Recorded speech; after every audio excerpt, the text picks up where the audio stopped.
설명한다는 것은 어려운 것 같아요. 원리가 그렇다 이런 얘기였습니다.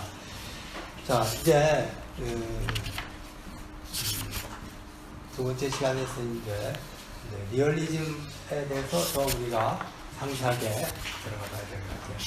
사실 이 리얼리즘에도 다양한 종류들이 있는데요.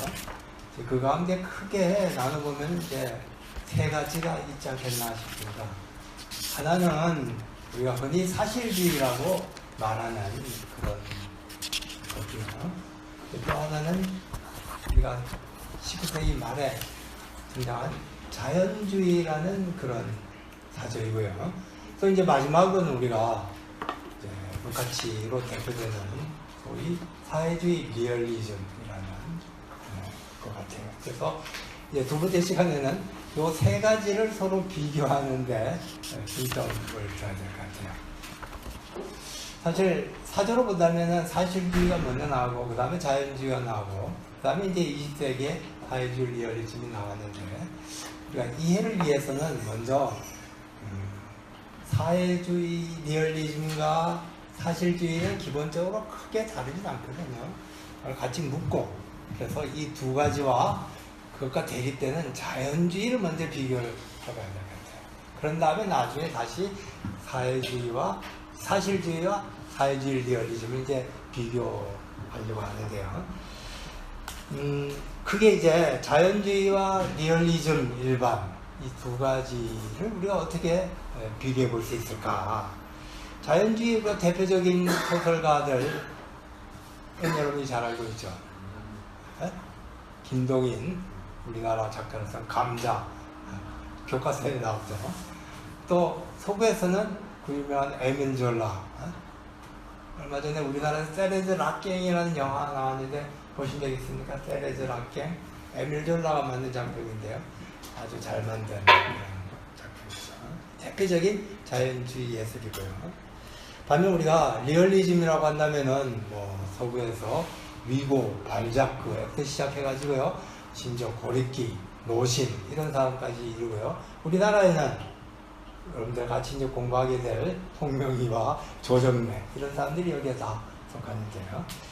이 자연주의와 리얼리즘의 차이에 대해서 사람들이 사실 잘 구분하지 못합니다. 고등학교 국어 시험에 가장 자주 나오는 문제가 자연주의와 리얼리즘을 구분하는 문제거든요. 이 두 가지 어떻게 구분하느냐. 강조점의 차이가 있다고 볼 수 있어요. 둘 다 환경이 또는 현실이 인간을 변화시킨다. 상당히 유물론적이고 결정론적인 이런 입장을 가지고 있는데요. 보다 이제 구체적인 이 두 가지 가운데 강조점을 어디에 두느냐에 따라서 자연주의와 리얼리즘이 구분되는 것 같아요. 자연주의는 인간의 내면에 더 많은 관심을 가지고 있습니다. 현실이 인간을 이제 변화시킬 때 그것에 의해서 변화되는 인간의 모습, 인간의 욕망이 어떻게 변화하고 인간이 어떤 식으로 행동을 바꿔나가는지 인간의 내면의 변화 자체에 오히려 더 많은 관심을 가지고 있는 게 자연주의입니다. 물론 이런 내면의 변화를 일으킨 것은 현실이죠. 그러나 현실 자체를 분석하기보다는 이 현실에 의해서 인간이 어떻게 변화되는가 라고 하는 것에 더 많은 관심을 지녔고요. 그렇기 때문에 대부분의 자연주의적인 이런 소설들은 예술들은 굉장히 심리적이에요. 심리적인 변화 이런 것들을 아주 예리하게 포착해 들어간다는 점에서 이런 에밀 졸라의 세레즈 락갱과 같은 이런 소설을 읽어보면은 인간의 욕망에 대해서 어떻게 이렇게 놀랍게 예리하게 파악할 수 있었는가 깜짝 놀랐는데요. 그 전에 그게 19세기 아닙니까? 오늘 100년 전에 나왔는데요. 인간의 내면에서 그렇게 정확하게 이해를 하고 있다는 거죠. 물론 인간의 이런 감정들은 여러 가지일 겁니다. 어떤 사람은 두려움을 느끼기도 하고요. 어떤 작가는 인간의 두려움에 관심을 지니고요. 어떤 사람은 절망 이런데 관심을 지니고요. 어떤 사람은 욕망, 정열 이런 데 관심을 지니고요. 작가들마다 인간의 이제 초점을 맞추고 있는 이제 감정 이런 것들 내면이 달라지겠죠. 또 작가들마다 이런 감정들이 일어나게 되는 현실 자체가 다양할 수 있을 것 같아요. 어떤 사람들은 가난이 인간의 욕망을 어떻게 영향을 미치는가 여기에 이제 관심을 가진 사람도 있겠고요. 김동인이 전적으로 그렇죠. 어떤 사람은 이별이나 죽음이라고 하는 게 인간을 어떻게 변화시키는가, 어떻게 두렵게 만들고 얼마나 공포 속에 빠지게 하는가 이런 것들에 관심을 가질 수도 있겠죠. 또 어떤 사람들은 어떤 그야말로 신비한 사건들이 있죠. 기적적인 그런 사건들이 있고 그 앞에서 인간이 느끼는 경이감, 어떤 신비적인 어떤 체험 이런 것들을 표현해 보려고 하는 그런 시도도 가능하겠죠.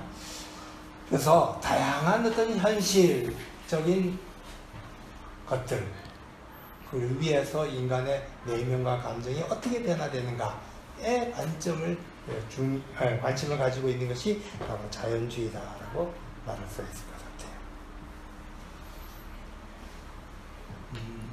우리가 아까 봤던 제리코의 뗏목과 같은 경우는 사실 리얼리즘이다라고 얘기합니다만은 넓게 본다면은 자연주의에 더 가깝죠.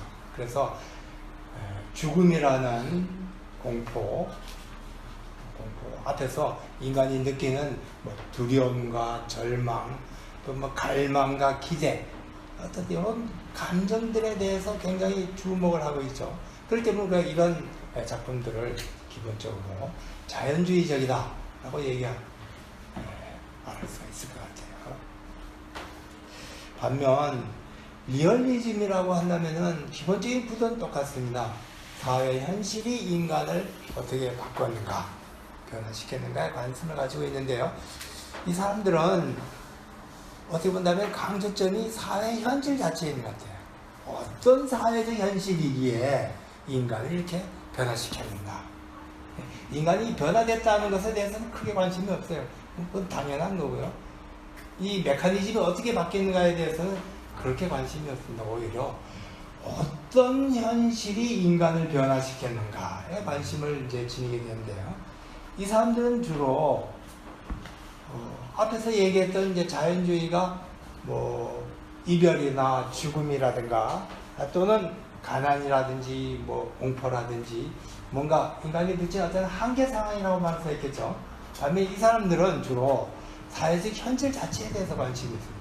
주로 지배자가 피지배자를 어떻게 착취했는가, 또는 지배자가 피지배자를 어떻게 억압했는가, 주로 사회적인 차원에서 경제적으로 착취를 하고 정치적으로 억압하는 이런 착취와 억압이라는 현실 자체에 이제 관심을 지니고 있고요. 또 이 사람들은 이런 현실에 의해서 인간이 변화됐다고 했을 때 이 인간이 가지고 있는 내면에 대해서 관심을 지니기보다는 오히려 인간이 그 속에서 어떻게 행동했는가에 더 관심을 가지고 있습니다. 그래서 착취를 당했을 때 내가 거기에 저항해서 횃불을 들었다라는 이런 하나의 행동이란 말을 수 있겠는데요. 그런 행동 자체에 더 관심을 가지고 있다고 말할 수가 있지 않겠나 생각합니다.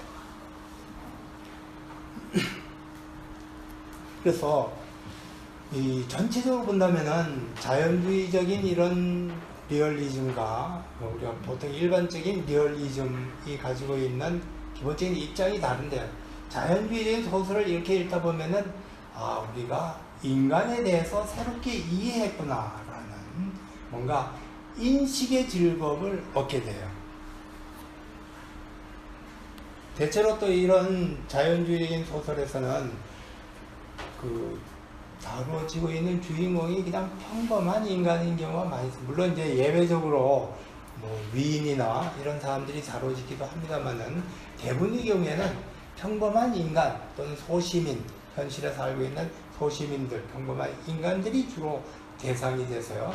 이런 인간들이 내면적으로 어떻게 변화했는가, 그것을 이제 인식함으로써 우리 자신에 대해서 뭔가 깨달음을 주려고 하는 그런 목표를 가지고 있죠. 그래서 자연주의 소설은 인간에게 뭔가 깨우침을 준다, 뭔가 우리가 새로운 것을 인식했다라는 느낌을 우리에게 많이 줍니다. 반면 이제 리얼리즘 소설 같은 경우에는 그렇지 않죠. 그것은 보면은 인간에게 단순히 뭔가 현실을 인식한 것을 그치지 않고요, 인간으로 하여금 우리가 이런 상황에서 어떻게 행동을 해야 된다라고 해서 행동을 불러일으키는데 더 중요한 관심을 가지고 있는 것이 아닌가 생각을 해요. 따라서 이런 경우에는 민중이 다뤄지더라도, 농민이라든가 농부가 다뤄지더라도, 이런 농민과 농부가 그냥 평범한 사람으로서 다뤄지기보다는 상당한 영웅으로서 뭔가 세상을 바꿔낼 수 있는 힘이 있는 그런 존재로서 다뤄지고 있습니다. 그래서 말하자면 이제 민중적 영웅이 주로 대표적으로 다뤄진다고 볼 수가 있을 것 같아요. 이 자연주의와 리얼리즘의 차이에 대해서 간단하게 여러분들에게 설명을 했는데요. 이해가 되나요? 강조점이 다르다고 했죠. 현실과 인간 사이의 관계, 결정론적인 이런 관계입니다만은, 자연주의는 주로 인간의 내면에 대해서 관심을 가지고 있고요. 그래서 굉장히 우리에게 뭔가 인간을 이해했다라는 인식의 즐거움을 주는데 초점이 있고, 반면 리얼리즘은 사회 현실 자체에 관심이 있습니다. 그래서 착취가 어떻게 일어나고 억압이 어떻게 일어나는가에 대해서 주로 이제 분석을 하게 되고요. 이것을 통해서 우리에게 뭔가 어떻게 행동을 해야 되는가 라는 행동의 지침을 주려고 하는데 더 큰 목적이 있는 것이 아닌가, 그런 게 차이인데요. 그 두 가지 차이 우리가 쉽게 한번 비교해 보면 잘 알 수 있습니다.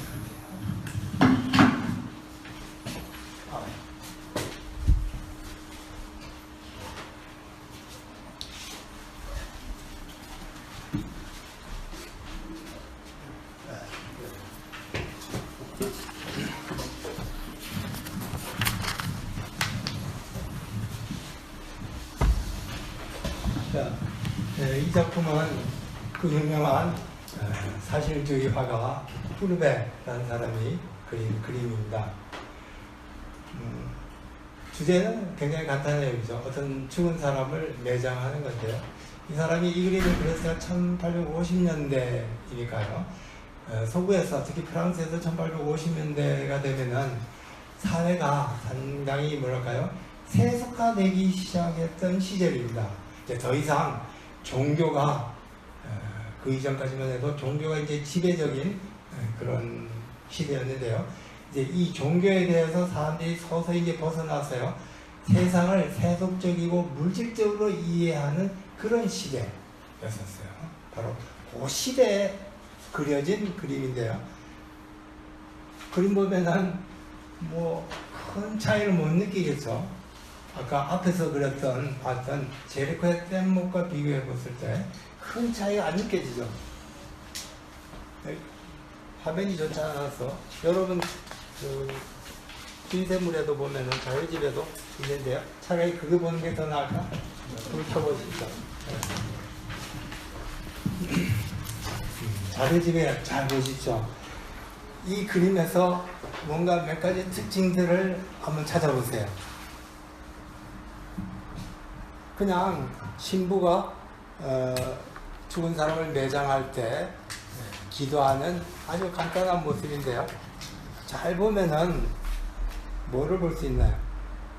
대부분의 사람들이 슬프다든가 비통하다든가 라는 그런 표정을 짓지 않아요. 그냥 무심코 또 한 사람 죽었구나 라는 그냥 평범한 그런 표정들이에요. 특별히 이렇게 좀 과장된, 그죠?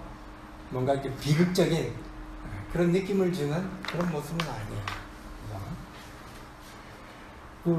마치 사람들이 매장터에 와서 기계적으로 그냥 또는 뭐 이렇게 의례적으로 이렇게 관례를 따라서 행동하는 그런 모습인 것처럼 보입니다. 바로 어떻게 본다면은, 그래서 이 그림을 보고 우리는 크게 감동을 받지 않아요.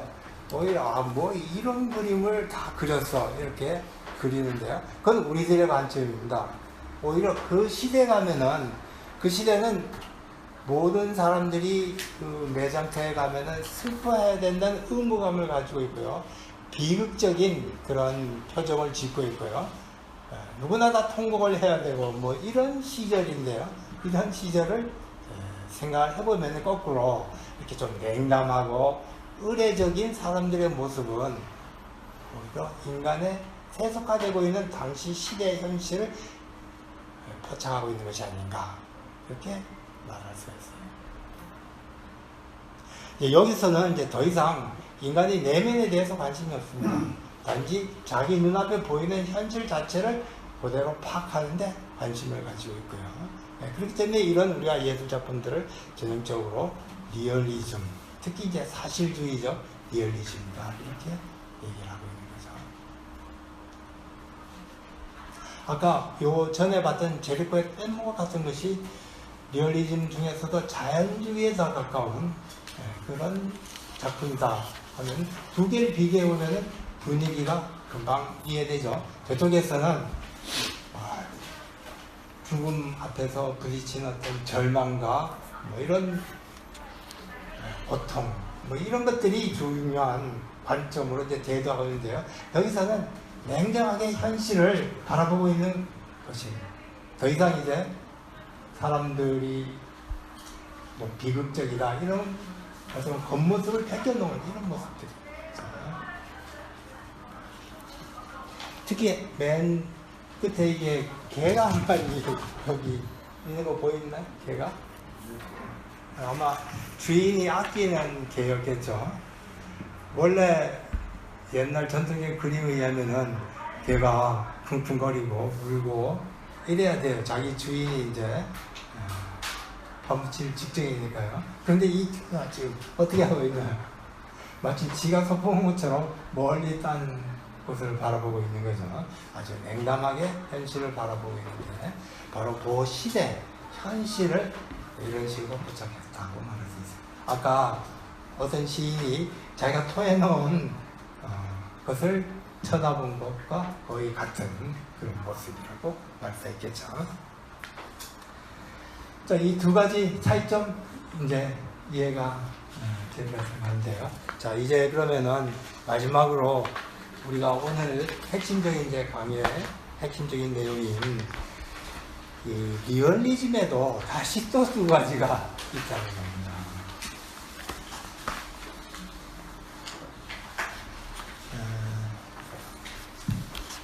오늘 우리가 이제 그 대표적인 예로서 두 가지를 들었는데요. 하나는 홍명희의 이제 작품이에요. 임꺽정이라는 소설이고요. 또 하나는 이제 조정래의 태백산맥이라는 소설입니다. 여러분들이 아마 둘 다 읽어보셨으리라고 생각해요. 임꺽정 읽어보셨습니까? 임꺽정? 영화는 보셨겠죠? 저 옛날에 TV 사극으로 80년대, 90년대 초반에 했던가요? 제가 그때도 그렇고 요즘도 그렇고 TV를 거의 보지 않습니다만은 그 임꺽정은 너무 재밌어가지고 일부러 챙겨서 봤던 기억이 나요. 근데 그때 TV PD가 나는 굉장히 뛰어났다고 봅니다. 임꺽정을 그려내는데요. TV로서는 사실 도달하기 힘들 정도로 엄격하게 리얼하게 표현했어요. 그래서 당시에 이 PD, 요즘 PD 같으면 이제 그렇게 안 할 텐데요. 그때 PD는 그야말로 이렇게 장신구 하나하나 아주 이렇게 딱 그 시대에 맞는 분위기에 맞는 것을 골라내기 위해서 노력했다는 그런 흔적을 볼 수 있는데, 요즘 또 이 유튜브에 보면은 그때 그 임꺽정이 올라와 있더라고요. 관심 있으면 한번 보시기 바랍니다. 뭐 조정래 태백산맥은 우리나라에서 워낙 유명한 소설이니까요. 아마 안 읽은 사람이 없겠죠. 자, 두 가지 소설 한번 비교해 보면은 뭔가 공통점이 있고요. 또 차이점이 있다는 것을 우리가 찾아볼 수 있을 것 같아요. 오늘 우리의 핵심적인 주제가 바로 이겁니다. 양자의 공통점과 차이점을 한번 찾아보도록 하죠. 기억 속에 한번 되살려서 보시죠. 공통점은 뭐가 있습니까? 공통점은 조정래 태백산맥과 홍명희의 인극정. 시기적으로 다르죠. 홍명희는 이게 아마 1930년대 일제시대 때 주로 썼던 걸로 알고 있습니다. 또 반면 그 조정래 태백산맥은 80년대 주로 쓰여졌죠. 20세기 초반과 20세기 후반을 이제 대표하는 두 소설입니다.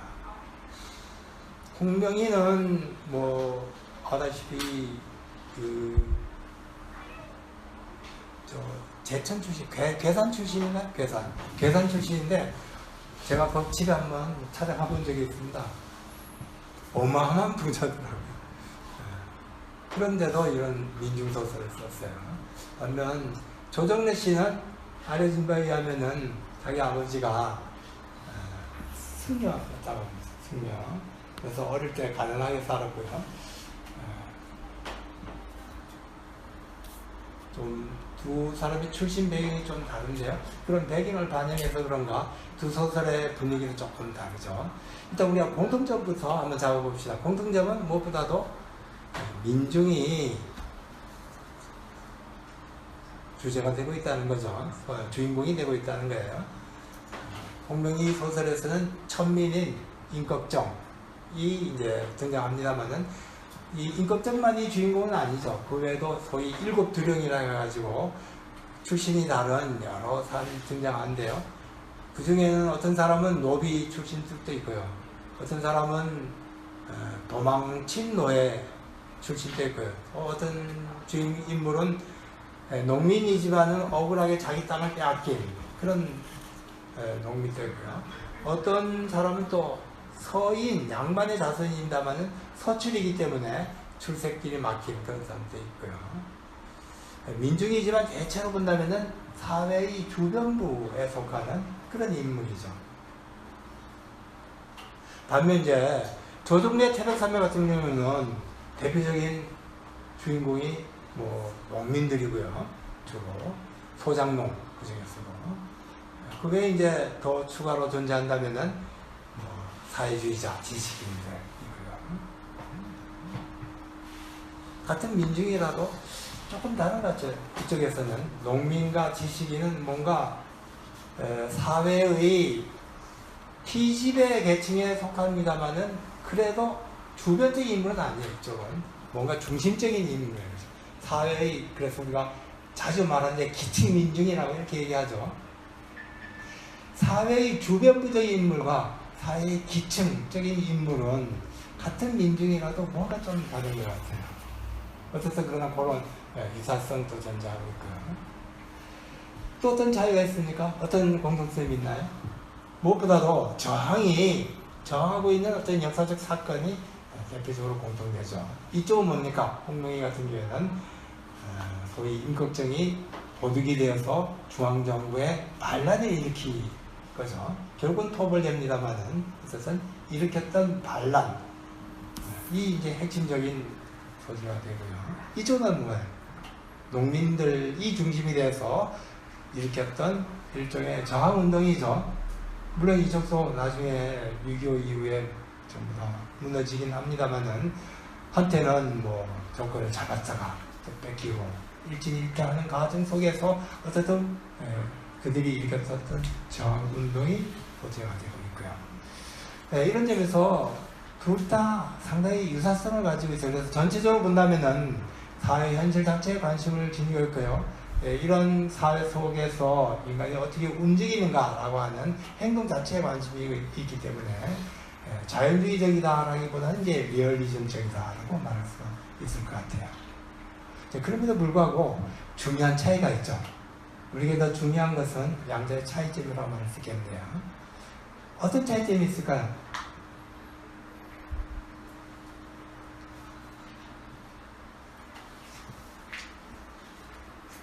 어떤 차이점이 있을까요? 가장 가장 핵심적인 측면은 문제 주인공도 아까 얘기했습니다만은 한쪽은 주변부적인 인물이에요. 한쪽은 기층 민중이고요. 이 차이가 둘 다 뭐 가난하고 억압받고 소외받는다라고 본다면은 별 차이가 없는 거죠. 하지만 전체적으로 본다면 중요한 차이가 있습니다. 기층 민중을 주인공으로 다뤘다는 것은 거꾸로 본다면은 이 사회의 핵심부는 다뤄지지 않았다는 것을 의미해 주는 거죠. 그러니까 이런 얘기입니다. 한 사회가 여러 가지 문제가 생겼는데요. 그 기본적이고 핵심적인 차원은 문제가 없는데 뭔가 여기에서 주변부에서 어떤 변화, 어떤 문제점이 생겨났다라는 그런 주장이죠. 이 임금정을 잘 읽어보면은 농민으로서 자기 땅을 빼앗겨서 억울하기 때문에 도적이 된 그런 사람들은 존재합니다만은 농민 자체가 다뤄지진 않아요. 어떻게 본다면 오늘 우리 시대의 관점에서 본다면은 그 시대 봉건사회니까요. 농민들이 가장 기본적인 탄압을 받고요. 농민들이 저항에 나서야 했겠죠. 그런데 이 당시 농민들에 대해서는 거의 억눌이 빠져 있다는 거죠. 오히려 문제되는 건 뭐냐면은 농민이었는데 억울한 방식으로 자기 땅을 빼앗겼기 때문에 도덕이 되어버린 그런 존재가 다뤄지고 있는 거니까요. 그러니까 이것을 우리가 거꾸로 뒤집어 본다면은 한 사회의 가장 핵심적인 내부 문제는 다뤄지지 않았다는 얘기가 됩니다. 이렇게 말할 수 있겠죠. 한 사회에서 우리가 이 불법이 문제된다라고 얘기했을 때 법 자체는 적어도 정당하다는 얘기가 되지 않습니까? 그죠? 불륜이 문제된다 그러면은 기본적으로 부부관계, 남녀의 1대1 이 일부 일처제라고 하는 문제가 없다는 얘기가 있습니다. 이 부부 일부 일처제가 문제가 없으니까 이것을 깨뜨린 것은 일종의 불륜의 관계이고 이건 이제 사회적인 문제가 되는 거죠. 그런데 마찬가지예요. 불법이 문제가 된다면 법 자체는 문제가 없다는 이런 얘기죠. 그러니까 현재 주어진 사회의 법을 그대로 인정한 채 이 법을 누가 부당하게 깨뜨렸기 때문에 불법이 발생했으니까요. 그래서 이 불법이 문제가 되는 거죠. 바로 이 홍명이 이 경우에는 그런 사회의 주변층을 다뤘다는 것은 그 사회의 핵심적인 문제 자체는 건강한 걸로 보고 근본적으로 다루지 않았다라는 얘기가 될 수 있지 않을까 생각합니다. 따라서 이런 경우에 저항이 일어났다고 했을 때요, 그 저항은 어디까지나 이제 개인적인 저항이죠. 그러니까 왜냐하면은 사회의 주변부층이 불러일으킨 이제 저항이니까요. 핵심적인 사회의 핵심적인 계층은 기층민중이라고 할지라도 저항하지 않는다는 거니까 아무래도 소수 개인적인 저항일 수밖에 없습니다. 그러니까 임금정에서 나오는 저항은 도둑들, 청석골에 모여 있었던 그런 도둑들의 저항이었지 농민들의 저항이 아니었다. 또 이런 식의 저항의 경우에는 자기에게 가해졌던 부당한 행위들, 억울한 행위들이 사라지게 되면은 다시 원상복구가 된다는 거죠. 그래서 도적이 됐던 농민은 다시 농민으로 되돌아가고요. 서인으로서 이제 쫓겨났던 양반이지만 서인이어서 쫓겨났던 사람은 다시 양반으로 되돌아가게 되는 거예요. 그래서 이런 저항이라고 하는 것은 일종의 원상복구, 회복이라는 그런 의미를 지니고 있지 그 사회 질서 자체를 근본적으로 바꾸는 그런 것이 아니다 라고 말할 수 있어요. 대체로 우리가 사실주의라고 얘기할 때 사실주의는 대체로 이런 식입니다. 주로 사회에서 어떤 불법과 부당한 일이 생겨났을 때 거기에 대해서 도덕적으로 우리가 분노를 하고 이런 것들을 이제 통해서 이 불법과 부당한 일들을 다시 회복시키는 것, 이게 대체로 사실주의가 가지고 있는 기본적인 입장이고요. 그렇기 때문에 이런 입장에 이제 사실주의를 대체로 우리는 비판적 리얼리즘, 비판적 사실주의 이렇게 얘기하죠. 대신 이제 거꾸로 말하자면은 그 사회의 기본적인 핵심 구조 자체는 근본적으로 다루지 않았다라는 것이죠. 반면 조정렬과 태백산맥을 보면은 거의 주인공들이 그 사회의 핵심적인 계층입니다. 그러니까 농민들이 가장 핵심적인 거고요. 따라서 이런 농민들이 저항을 일으킨다는 것은 이젠 더 이상 단순한 불법이 문제가 되는 것이 아니라 사회의 기본적 구조 자체가 문제가 된다는 거죠. 사회의 가장 핵심적인 구조를 이루고 있는 농민들이 저항을 일으켰다는 것이니까요. 구조 자체가 지금 문제가 되니까 저항을 일으켰다는 얘기가 된 것이 아니냐. 그래서 기층 대중을 이렇게 다뤘다는 것은 사회의 구조 자체의 근본적인 문제를 다루었다는 얘기가 될 수 있다. 이 사회의 구조 자체를 근본적으로 다뤘기 때문에 이들의 저항은 한 개인적인 저항으로 그칠 수 없죠. 왜냐하면 농민이라면 농민 집단 전체가 한꺼번에 일어나는 저항이기 때문에 항상 집단적인 저항으로 나타날 수밖에 없고요. 또 이런 저항의 경우에는 사회 자체의 구조 자체를 근본적으로 바꾸는 새로운 사회를 건설하는 것이 목표가 될 수밖에 없는 거죠. 그래서 이 두 가지가 사회주의 리얼리즘 또는 소박한 비판적 리얼리즘이라고 얘기하고요. 하나는 사회주의 리얼리즘이라고 얘기하는데 철학적으로는 전자는 소박한 반영론이라고 얘기하고요. 후자는 이제 본질 반영론이다 이렇게 얘기합니다. 그 두 가지 핵심적인 차이는 그래요.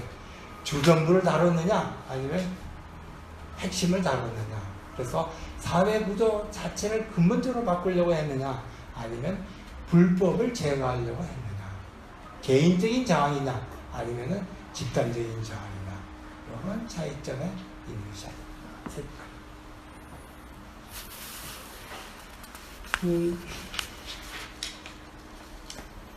여기 그다음에 우리가 이 목상에 이 양자를 구분하기 위해서 이 목상에 장터가는 사람들이라는 이 작품을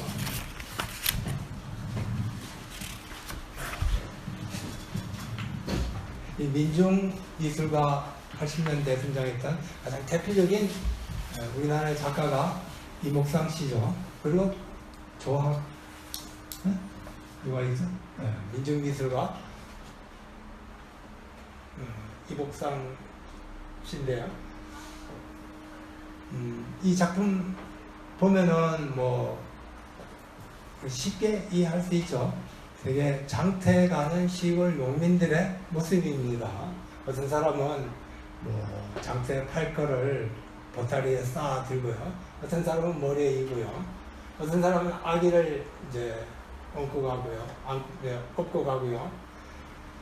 농민들의 모습인데요. 어떻습니까? 다시 불을 켜보죠. 느낌 어떻습니까? 일단 느낌이 가장 첫 번째 드는 느낌이 어떤 느낌이에요? 굉장히 좀 서정적이다 라는 느낌이 들죠. 뭔가 이 색깔 자체가 주는 느낌 때문에 그렇게 해요.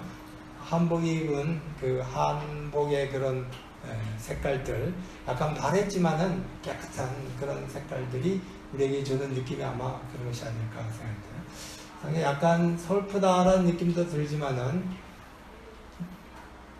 또 하나의 느낌이 있죠. 아마 이목성 씨가 그려내려고 해서 핵심적인 느낌이 그건데요. 우리가 앞에서 봤던 이 꾸르베의 작품과 비교해보면은 잘 알 수 있을 것 같아요. 여기는 굉장히 좀 인물들이 냉담하게 그려져 있어요. 그죠? 우리는 거리감을 취하고 이 사람들을 바라볼 수밖에 없습니다. 근데 여기서는 인물이 냉담하지 않아요. 따뜻한 느낌을 주기 때문에 우리는 쉽게 이런 사람들과 동일화되죠. 우리 자신의 모습이다라고 우리 스스로 말하고 싶은 거죠. 동일화되기 쉽습니다. 또 여기서는 인물들, 여기서는 그야말로 그 시대에 세속화되고 있는 속물적인 인간의 모습이에요, 말하자면은. 근데 여기서는 농민이지만 가난하고 고통스럽게 살겠지만은 그러나 굉장히 고결한 그런 모습이에요. 약간 영적인 그런 모습. 모든 삶의 고통을 이겨나가는 아주 든든한 그런 모습. 굉장히 좀 이상화되고요. 사실은 약간 영웅화된 그런 모습이기도 하죠. 그래서 두 가지 우리가 주인공의 모습을 통해서 쉽게 양자의 차이를 볼 수 있겠는데요. 전자가 우리가 전형적인 사실주의적인 그런 작품의 핵심적인 내용이었다면 후자가 사회주의 리얼리즘의 대표적인 작품이 아닐까 생각합니다. 자, 이 홍명희와 홍명희 인격전과 조정래 태백산맥을 비교해서 또 우리가 후르베의 작품과 이목상의 작품을 비교해서 단순한 사실주의, 소박한 반영론과 그리고 본질적인 반영론 또는 사회주의 리얼리즘의 차이점에 대해서 얘기를 했는데요. 그 차이점이 잘 잡히나요? 우리가 오늘 세 가지를 구분했어요. 크게 리얼리즘과 모더니즘을 구분했고요. 리얼리즘에도 자연주의와 리얼리즘 일반을 구분했고요. 또 리얼리즘 속에서도 다시 이제 단순한 소박한 사실주의와 사회주의 리얼리즘 두 가지를 이제 구분했는데요. 그런 차이점을 이렇게 쭉 구분을 하면은 대체로 우리가 어떤 작가를 이해하는데 굉장히 도움이 되지 않을까 생각합니다. 자, 이제 이 사회주의 리얼리즘의 이론을 우리가 이해하기 위해서 무카치라는 사람을 잠깐 소개를 해야 되겠는데요. 시간이 이제 별로 없어서 이 사람에 대해서는 아주 간단하게만 소개하도록 하겠습니다. 이 무카치는 헝가리 사람이었습니다. 그런데 집안이 엄청 부자예요.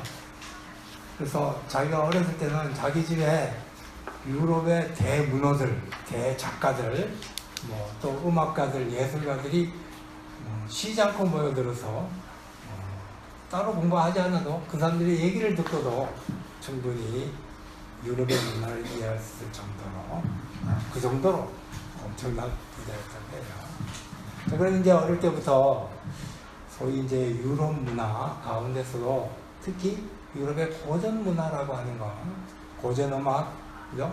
또 고전적인 철학들, 또 게테나 이런 사람 같은 고전 문학들 주로 이제 공부를 했었고요. 그런데 나이 23살인가요? 이때 문교부 장관까지 했습니다. 1917년에 러시아 혁명이 일어났고요. 1918년에 제1차 세계대전이 끝났죠. 이렇게 되자 전 유럽에서 곳곳에서 거의 러시아 혁명을 닮은 혁명이 일어났습니다. 독일에서도 일어났고요. 대체로 실패했어요. 헝가리에서도 일어났고요. 또 곳곳에서 일어났었는데 대체로 실패했습니다. 근데 이제 헝가리 경우에는 한 3개월 동안 그 정권을 잡았었어요. 그때 이제 그 수상을 했던 사람이 나이 27인가요? 했는데 그때 이제 이 루카치도 23살이었던 아마 대학교 막 졸업하고 그때 이제 혁명운동에 뛰어들어가지고 사회주의 정권을 잡으니까 인학 교육부 장관을 3개월 했습니다.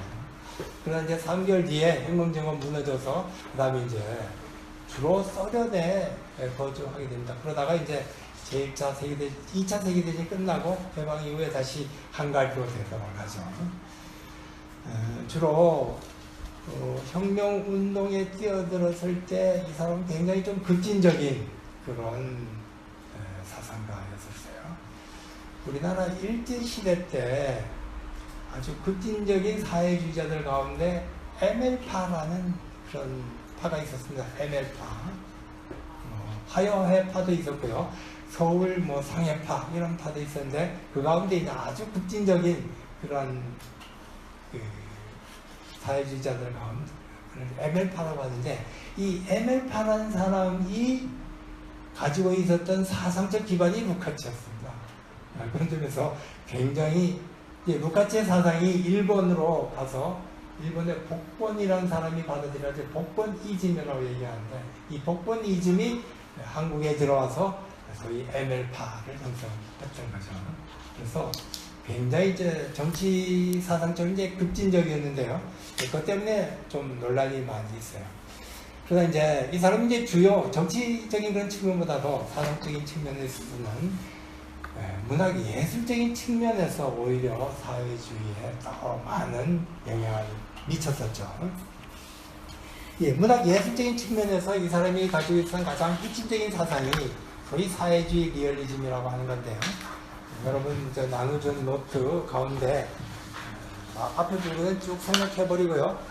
뒤에 여기 앞에 부분은 이 사람의 철학적인 사상으로서는 소위 물화 개념, 패티시즘, 의식의 물화라는 이런 개념, 아주 중요한 개념인데요. 나중에 여러분들이 읽어보시기 바라요. 또 혁명적 계급의식, 소위 전위당 이론인데요. 사회주의자들이 이제 관심을 기울이는 부분이에요. 오늘 우리가 이제 관심을 가지게 된 부분은 마지막에 사회주의 리얼리즘 부분입니다. 네, 루카치의 핵심적인 이 사상이 사회주의 리얼리즘이, 루카치 자신은 사회주의 리얼리즘이라고 말하지 않았습니다. 그냥 리얼리즘이라고 얘기했는데요. 바로 이 루카치 이런 사상이 문학 예술적으로는 주로 사회주의 리얼리즘으로 생각합니다. 루카치가 이런 사회주의 리얼리즘을 제시하게 됐을 때는 나름대로 논적이 있었습니다. 그 논적이 우리가 공부했던 바로 그 얘기입니다. 1917년 러시아에서 혁명이 일어나자 많은 예술가들이 러시아 새로운 사회를 건설하는데 뛰어들게 되죠. 많은 문학 예술가들도 여기에 참여했는데요. 초기에는 오히려 모더니즘에 속하는 그런 예술가들이 오히려 주도적인 역할을 했습니다. 간딘스키도 러시아에 가서 소위 예술 운동을 전개하기도 하고요. 여러분이 잘 알고 있는 영화 감독 누구죠? 소련의 대표적인 영화 감독 이름이 생각이 안 나죠. 그게 누군가요? 타르코프스키는 현대 사람이고 1930년대, 20년대 그 외 유명한 영화 전함 포테킨 만든 사람, 전함 포테킨 만든 사람, 아무튼 갑자기 이름이 생각이 안 나는데 그 사람도 이 예술 사조에 있어서 모더니즘에 속하는 그런 사람입니다. 그래서 초기에는 모더니즘이 굉장히 우세했었습니다. 근데 이제 이런 모더니즘은 스탈린이 등장하면서 점차 이제 쇠퇴하고요. 스탈린 이후에는 리얼리즘이 이제 지배적인 사회주의 그런 예술 사조로 등장하는데요. 이때 또 리얼리즘 내부에서도 논쟁이 벌어져요. 아까 얘기한 소박한 리얼리즘과 본질 반영론을 주장하는 사회주의 리얼리즘 사이에 이제 논쟁이 이제 벌어지게 되고요. 이런 논쟁에서 이제 루카치는 사회주의 리얼리즘 쪽을 이제 지원하면서 독특한 철학적 이론을 만들어냈던 거죠. 자, 우리가 이제 마지막으로 루카치의 사회주의 리얼리즘 부분만 해보도록 하죠. 같이 한번 읽어볼까요? 자, 여기 한번 읽어볼까요? 사회주의 리얼리즘. 네, 읽어보십시오. 루카치는 1920년대 혁명에 뛰어들기 전 이미 탁월한 문학 이론가였다. 그는 1916년 소설의 이론을 발표했는데 문학 장르가 지닌 기본적인 형식을 사회 구조로부터 설명하려는 시도였다. 예. 이 문학 이론적으로는 사회주의 리얼리즘보다는 오히려 많은 사람들이 이 소설 이론에 더 관심을 갖습니다. 왜냐하면은 이 소설 이론은 어떤 소설에 대한 단순한 비평이 아니라 소설이라는 문학적 장르가 역사적으로 어떻게 출현했는가, 소위 장르론이거든요. 음악이 역사적으로 어떻게 출현했는가, 음악은 어떤 경우에 출현했는가, 이 음악의 장르론 이렇게 되겠는데요. 이런 장르론은 굉장히 좀 예술 이론 가운데서도 어려운 부분에 속합니다. 그리고 특히 이 루카치가 이런 장르론을 전개시키는데 굉장히 중요한 영향을 미쳤죠. 그러나 우리의 이제 이 내용이 우리 이제 다루는 내용에 벗어나는 얘기인데요. 그냥 우리는 지나가 보도록 하죠. 그 다음 계속 읽어보십시오. 당시 루카치는 아직 칸트 학파나 헤겔 철학 아래 머물러 있었다. 1920년대 이르러 마르크스주의를 수용한 그는 소설의 이론에 나오는 미학적 이론을 스스로 비판하였다. 루카치는 역사와 계급 의식으로 좌익 수화병이라는 비판을 받은 이후 정치 일선에서 물러났다. 그는 1930년대부터 다시 고전 문학 연구에 몰두하기 시작했다. 그는 1930년대 링프시츠와 더불어 문학비평 잡지를 창간했다. 그는 잡지를 통해 1930년대 모더니즘과 같은 예술운동을 비판하면서 사회주의 리얼리즘 예술 이론을 확립했다. 루카치의 사회주의 리얼리즘은 예술이 현실을 반영한다는 원리에서 출발했다. 현실을 눈앞에 나타나는 대로 묘사하는 것으로 반영이 붙어서는 안 된다. 사회주의 리얼리즘은 현실 속에 내재하고 있는 역사의 내재적 가능성을 반영할 수 있어야 한다는 것이다. 그의 반영론은 소박한 경험 반영론이 아니라 현실의 본질을 반영하는 본질적 반영론이 된다. 예, 여기 소박한 경험 반영론과 현실의 본질을 반영하는 본질적 반영론, 이 차이를 얘기했는데요. 이 두 차이가 아까 얘기했던 바로 그런 차이입니다. 홍명희의 인격전과 주변부의 인물을 다루는 그런 홍명희의 그런 소설과 반면 조정래 농민을 다루고 기층민중을 다루고 있는 조정래 태백산맥의 차이가 바로 이런 차이예요. 계속 읽어보도록 하죠. 역사적 가능성을 그려내는 것이어서 눈앞의 현실의 비판을 제시하는 비판적 반영론이기도 하다. 예. 루카치의 반영론을 특징 지어주는 개념은 특수성이라고 하겠다. 특수성 개념은 헤겔 미학에서 유래했다고 말했지만 사실 헤겔 미학보다는 실러가 제시한 고전 미학의 개념과 가깝다. 헤겔 미학은 가상의 미학이다. 현상의 모순을 통하여 무한한 이념을 드러내는 것이다. 실러의 고전 미학은 개념을 구체화하는 감각적 표현인 현상을 강조한다. 보편적인 개념을 표현하는 구체적인 현상이 곧 보편성과 개별성의 종합이라 할 수 있는 특수성이라는 개념이다. 여기에 헤겔 미학과 프리드리히 실러의 미학 두 개가 대비되어 있는데 철학적으로 미학 이론에서는 중요한 차이입니다. 하지만 우리는 생각하고요. 헤겔의 미학에 대해서는 우리가 따로 나중에 기회가 되면은 설명하도록 하고요. 단지 실러의 미학에 대해서는 이 실러의 미학이 루카치의 미학이 이제 핵심적인 그런 기초가 되니까 잠깐 설명을 하도록 하죠. 실러는 기본적으로 개념을 감각적으로 표현하는 것, 이게 예술이다. 어떻게 보면 굉장히 쉬운 말이죠. 개념을 감각적으로 표현하는 것, 이게 예술이다. 이런 얘기예요. 근데 과학과 이런 점에서 예술이 구별된다는 거예요. 과학은 우리가 가지고 있는 어떤 개념이 있습니다. 뭐 자본가의 개념도 있고요. 노동자의 개념도 있겠죠.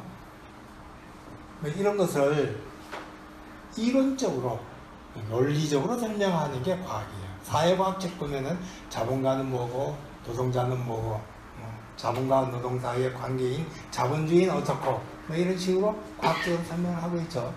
근데 이거는 사회과학이고요. 예술가는 그런 식으로 설명해서는 안 된다는 거예요. 동일한 자본가의 개념과 노동자의 개념을 그야말로 감각적으로, 그러니까 우리가 독자가 보면 직관적으로 파악해서 알 수 있는 방식으로 묘사를 해줘야 된다. 그래서 개념을 감각적으로 표현하는 것이 예술이다. 자주 우리가 예술에 대해서 이렇게 설명을 하니까요. 크게 어려운 얘기는 아닌데요. 이제 요 얘기를 이제 개념적으로 말하자면은 특수성 개념이다라고 루카치가 설명을 하는 겁니다. 왜 특수성이냐? 개념은 보편성이에요. 일반 추상적인 개념이니까요. 근데 감각적 사실은 우리가 감각적으로 인식하는 거기 때문에 개별적인 내용이에요. 그런데 보편적인 개념을 특수적인 감각적인 개별성으로 표현을 하니까 보편성과 개별성을 결합해서 이걸 철학적으로 특수성이다라고 이름을 붙인다 하는 건데, 철학자들이나 관심을 가지는 거고 우리로서는 크게 관심을 지닐 필요는 없을 것 같아요. 오히려 더 중요한 것은 개념을 감각적으로 표현한다는 것이 그럼 어떤 것이냐, 그게 더 중요할 것 같은데요. 그 개념을 이제 루카치라는 사람이 전형이라는 개념으로 설명을 합니다. 전형. 그 뒤에 이제 얘기를 한번 보죠. 예. 그 뒤에 읽어보시죠. 예. 특수성 개념이 문학예술에 구체적으로 수련하면 이른바 전형이라는 개념이 된다. 전형은 수상적인 개념을 구체적으로 제시하는 감각적 현상이다. 자본가의 전형은 배가 나오고 얼굴에 기름기가 도는 모습이다. 지식인의 전형은 샌님 같은 얼굴과 흰 손이다. 전형은 개념을 구체화하는 특수성에 속한다. 예. 쉽게 어렵지 않게 이해할 수 있죠. 이 조정래가 인물을 그려낼 때 태백산맥에서 전형적으로 이런 방식으로 그려냈습니다. 전형을 제시하려고 했던 거죠. 근데 조정래가 그러면은 구체적으로 어떻게 그려냈는가? 제가 예를 들어서 보도록 하죠. 여러분들에게 나누어져 있는 가운데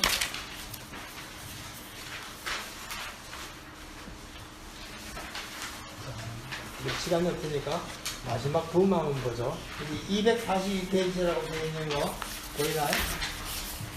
제가 타자치는 게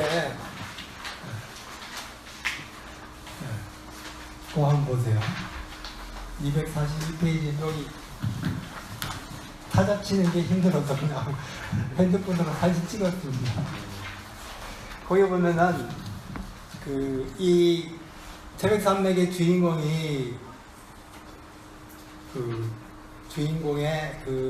아들, 딸이 아들 같아. 자기 이제 아버지는 공산주의자이기 때문에 산에 올라갔어요. 이제 그 사이에 가족들이 어떻게 사는가 이제 보여주고 있는데, 그중에 이제 딸과 아들의 이름이 덕순이와 강조예요. 덕순이와 강조. 이제 주인공의 아들, 딸인데, 공산주의자의 아들, 딸인데, 이 아들, 딸을 묘사를 하면서 이렇게 묘사했어요. 한번 읽어보십시오. 여기. 덕순이와 강조는 덕순이와 강조는 철도를 넘어 방죽길을 걷고 있었다. 광목 저고리에 검정색 몽땅 치마를 입은 덕순이는 단지를 안고 있었다. 속옷을 입고 버선까지 신기는 했지만 속옷이 짧아 걸음을 옮길 때마다 속옷과 버선목 사이로 장단지가 얼핏얼핏 드러났다. 네. 여기서 핵심적인 묘사 구절은 속옷이 짧아라는 얘기. 속옷이 짧아. 딱 보면 이거 저 가난한 소녀의 모습이 나오죠. 그 다음에 또 보세요. 드센 바람결에 단발머리와 몽땅 치마가 어지럽게 나부꼈다. 덕순이를 뒤따라 종종 걸음치고 있는 건주는 꾀죄죄하게 때가 낀 수건으로 비를 싸매고 있었다. 일본 군복을 뜯어 만든 강조의 옷은 한복도 아니고 양복은 더구나 아닌 얼찍이었다. 재봉틀이 있을 리가 없는 죽산떼기 모양새야 볼 것 없이 추위 막음만을 생각해서 손수 지어 입힌 옷이었다. 네, 여기에 소년의 모습이 한복도 아니고 양복도 아닌 얼찍이 집에서 만든 엉터리 없는 그런 옷, 이렇게 묘사를 했는데요. 이 두 묘사, 우리는 아주 개별적이고 감각적인 묘사죠. 근데 우리가 이 묘사만 딱 보면 이 아이가 지금 어떤 상태인지, 어떤 가난함과 이런 상태에 있는지 충분히 짐작이 되죠. 또 어떤 묘사에 보면 이렇게 되어 있습니다. 이제 농민이 지주한테 와서 항의를 해요. 근데 이제 지주를 묘사하면서 그 지주 이름이 이제 정사장인데 농민이 얘기할 때 그는 이렇게 배를 쓰다듬고 있었다. 이렇게 묘사를 하고 있거든요.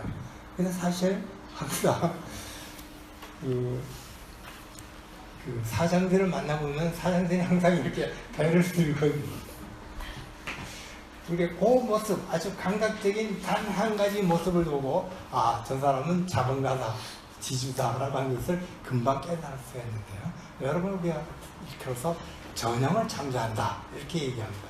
어떤 인물의 핵심적인 내용을 아주 감각적인 간단한 말로써 딱 이렇게 찔러주는 그런 방식. 이런 식으로 해서 전형을 창조하는 것, 이것이 소위 사회주의 리얼리즘의 가장 기본적인 방법이다 이렇게 얘기하는데요. 이거는 단순히 인물을 창조하는 것에서만 그치지 않고요. 사실 자연을 묘사할 때도 등장하고요. 이야기, 스토리가 전개될 때도 등장하고, 전체적으로 이런 방식, 개념을 감각적으로 표현하는 이런 방식이 전체 소설의 핵심적인 주제가 설명 방식이 되고 있다. 그런 점에서 전형적인 이제 사회주의 리얼리즘은 전형이라는 개념을 기초로 이런 얘기입니다. 그 뒤에 얘기는 아마 여러분들이 이제 읽어보시면 될 것 같아요. 되게 전형이라는 개념이 사회주의 리얼리즘의 핵심적인 개념이다. 이 얘기가 루카치가 얘기했던 핵심 개념이다. 이런 얘기입니다. 오늘 시간을 맞추다 보니까 앞뒤 얘기 많이 생각했는데요. 대체로 여러분들 잘 이해 안 되는 부분이 많았을 것을 갑니다. 제가 생각할 때도 상당히 좀 어려운 그런 내용이었는데요. 전체적으로 여러분 질문이 있으면은 하십시오. 가능한 한 간단하게 제가 답변을 드리도록 하겠습니다. 자, 질문 있습니까? 예. 교수님이 맨 처음에 개인적으로 리얼리즘보다 모더니즘보다 포스트 모더니즘을 선호한다고 하셨는데요. 이전에 지으신 책이나 이 것을 보면 그 우리나라 창혁민주주의자들의 철학적 배경이 자유주의 포스트 모더니즘이라고 하시면서 그걸 비판하는 글을 주로 쓰시는 걸로 아는데 아까 하신 말씀하고는 어떻게 이 포스트 모더니즘, 정치적으로는 이제 자유주의, 포스트 모던 자유주의라고 제가 이름을 붙였는데요. 극단적인 자유주의구나. 그런데 이 자유 개념에 대해서 제가 한편으로는 문제가 있다 이렇게 보고, 그런 문제점에 대해서는 그렇게 한 거였습니다. 또 한편으로는 자유란 개념이 가지고 있는 긍정적 가치도 있다는 겁니다. 자유가 가지고 있는 그런 두 가지 측면이 있거든요.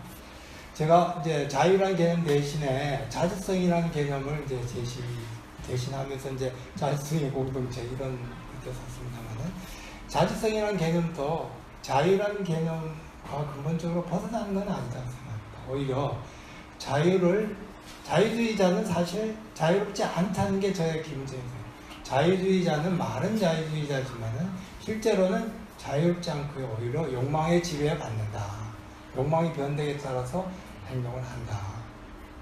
그렇게 생각을 하고요. 오히려 진정한 자유주의자는 자기가 자유롭게 선택한 것을 진짜 그 행동을 통해서 실천할 수 있을 때 진정한 자유주의자라고 보고요. 이런 자유를 행동으로 실천할 수 있는 자, 이런 자만이 진짜 자주적인 전체사, 이런 얘기죠. 그래서 제가 자유라고 하는 것을 무조건 비판하지는 않습니다. 항상 오히려 자유를 완성할 필요가 있다는 거죠. 우리는 진짜 포스트 모던 자유주의자들은 진정한 자유주의자 아니다라는 게 오히려 제 주장입니다. 진짜로 우리는 자유로운 존재자가 될 필요가 있다. 그게 자주다. 뭐 그런 얘기였습니다.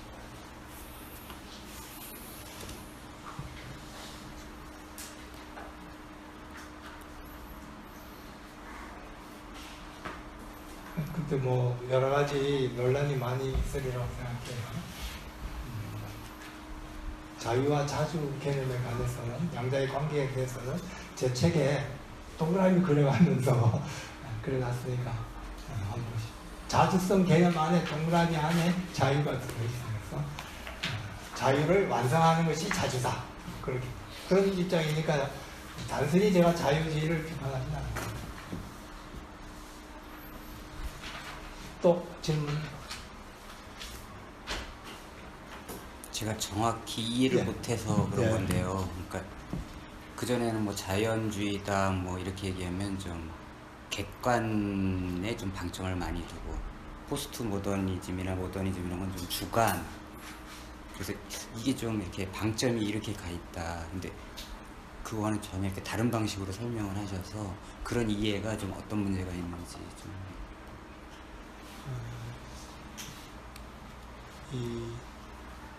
이렇게 너무 이렇게 객관, 주관 이렇게 예. 단순화시키면은 조금 문제는 있겠습니다만은 대체로 리얼리즘 쪽이 객관 현실을 강조하는 거고요.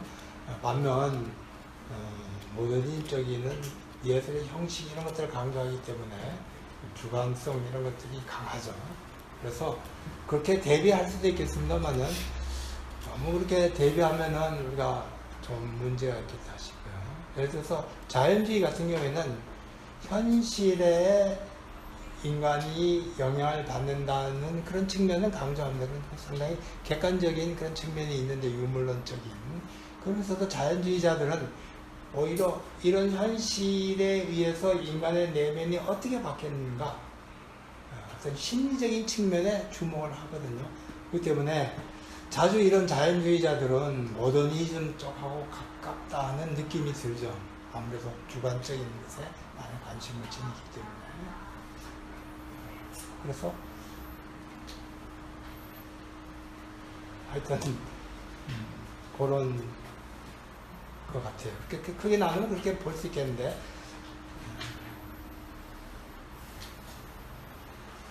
지난번에 예. 교수님이 그 소설 비평하신 현장에서 내용은 사회적인데 묘사는 개인 심리에 또 치중되어 있는 것 같은데, 이건 무슨 계열 소설이라고 해요? 현지 한탕면 예.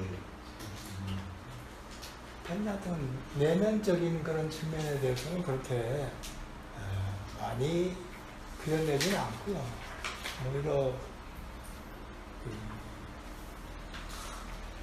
사실적이죠, 굉장히.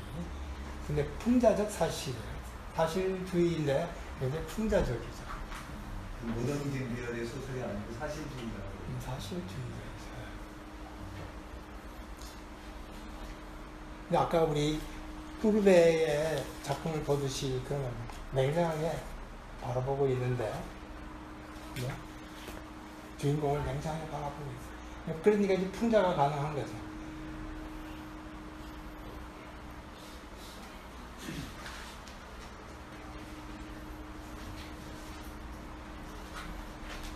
자, 그것도 너무 어려웠나요?